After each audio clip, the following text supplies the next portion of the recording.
Hello, friends. Making your projects and tasks more visual is a great way to improve your capacity planning, manage your work in progress, and ensure you don't overload yourself.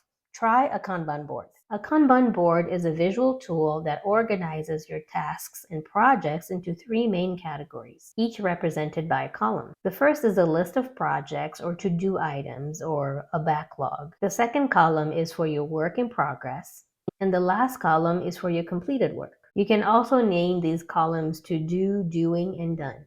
This is the basic structure, but you can add more detail and more columns as needed. You can make this a physical board with post-it notes. You can put post-its on your wall. You can use a whiteboard, or you can create a digital board using Trello, Notion, or something like that. A Kanban board helps you capture all your projects in one place and helps you visualize the flow of your activities. The goal is to limit what's in your work in progress or your doing column. Remember that you should only say yes to what's most important at any given time.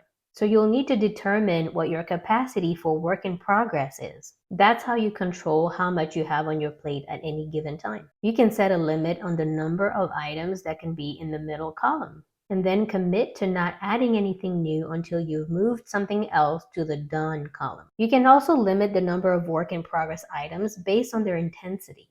Maybe one of those items will take 30 minutes, but another one will require half a day. So you would set the limit on the number of hours you have available and limit your work in progress accordingly.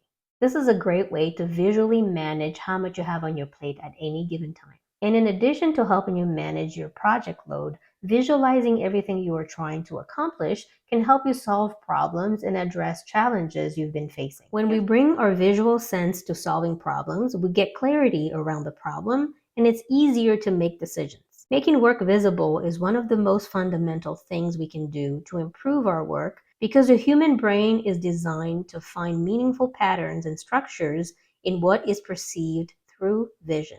Now that we've talked about the basic structure of a Kanban board, let's look at a few variations I found on the internet. I really like this example that splits the work in progress column in two. It breaks down what you plan to accomplish this week and what you are working on today. Both of the middle columns show your work in progress. Here's another example of a personal Kanban board. They added a column to track blockages. You could probably rename blockages as challenges, interruptions, or unplanned work. Tracking this can help you expose your time thieves and figure out what typically derails you from sticking to your plans. This is a great way to start recognizing patterns of things that stand in your way. The next one is an example of a family Kanban board. This shows the three standard columns for to do, doing, and done, but I love that they added rows for different family members.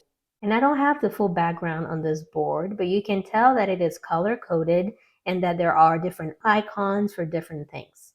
So you can really have fun with this and make the Kanban board work for you. Making your personal tasks and projects more visual will improve your capacity planning and increase the likelihood that you get your projects done without overloading yourself and burning out. If you found this information helpful, please give the video a thumbs up and share it with someone else. And if you try implementing what you learned, let me know in the comments how it worked for you. Remember to take good care of yourself, and I'll see you in the next video.